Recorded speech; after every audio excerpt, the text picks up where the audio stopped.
what's going on everybody? This is Brian from Dart Frog World, and today I'm going to show you how to make a budget-friendly grow-out tank for your dart frogs. Okay, so a few things you're going to need here.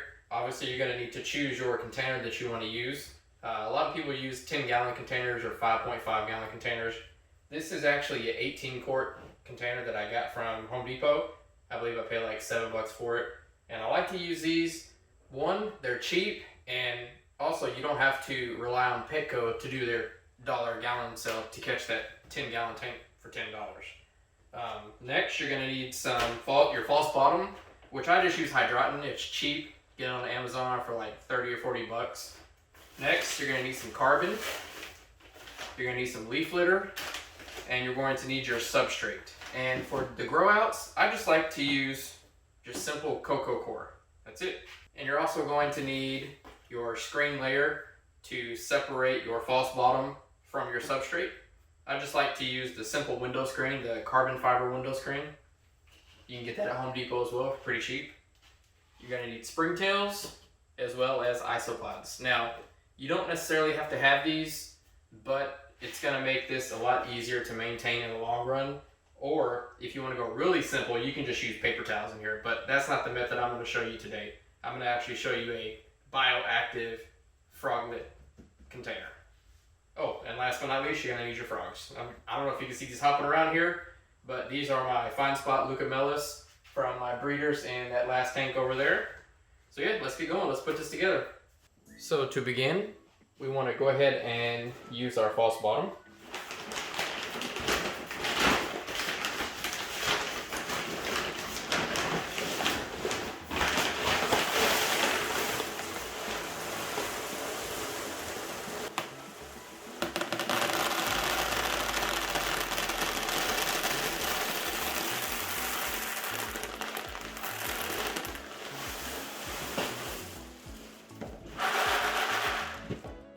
I like to put about a ½ inch to an inch.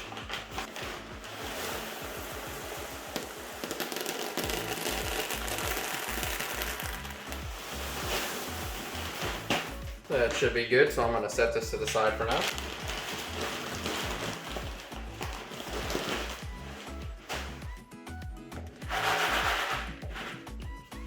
Next, I just like to get this pre-cut.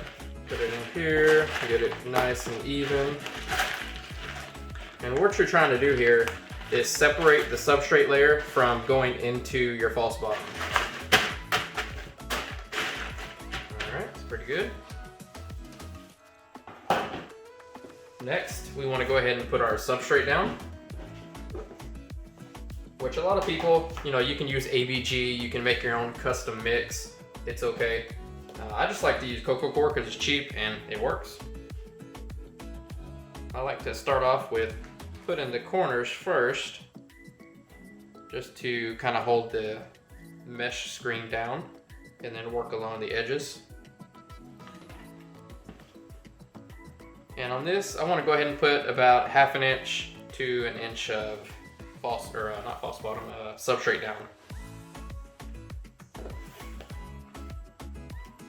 Just kind of get it evenly everywhere.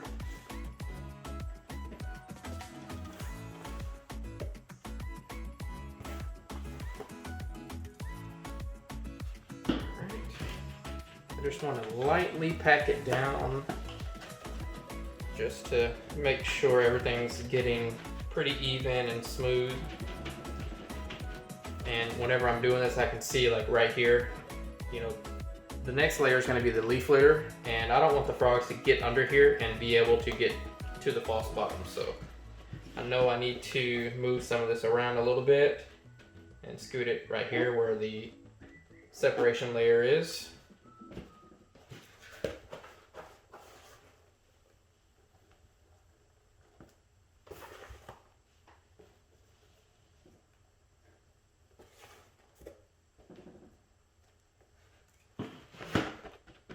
I like to pack around the edges so I know that the frogs can't get down in that false bottom. Okay, now that we have our substrate down, I like to add a thin layer of charcoal, activated carbon.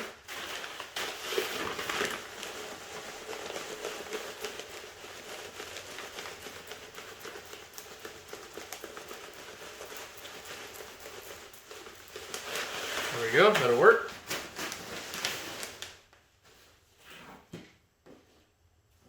And next, we're going to add the isopod and springtails.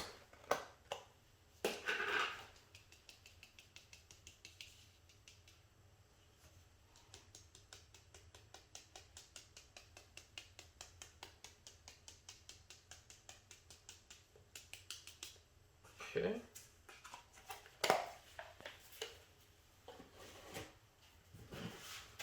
Then I'm going to add just a little bit of our substrate on top of the isopod and springtails here. And it's also covering up this charcoal just a little bit. I'm actually a little low on my substrate, but it'll be alright.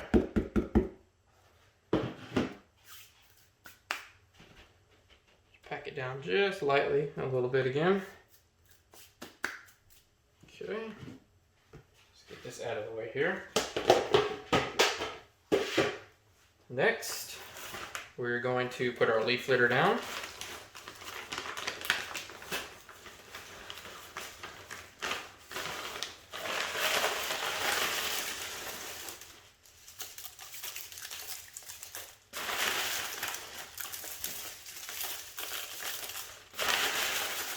This is just live oak leaf I got from Glass Box Tropicals.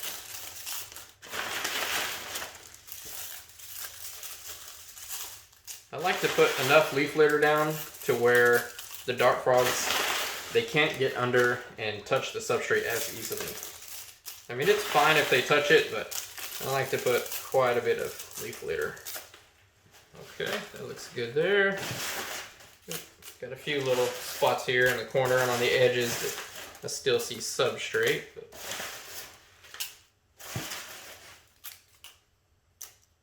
okay, that looks good right there. I forgot to mention, you also want to get a little plant cutting.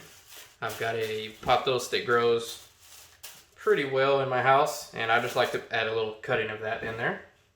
And I also like to add a small cocoa hut. That way the frogs can hide and feel that much safer. And last but not least, we're going to mist this little vivarium.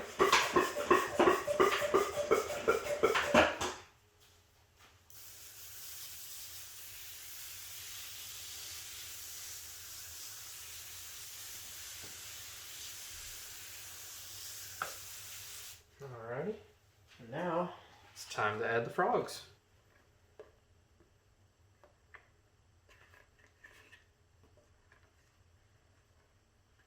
There you go, fire one.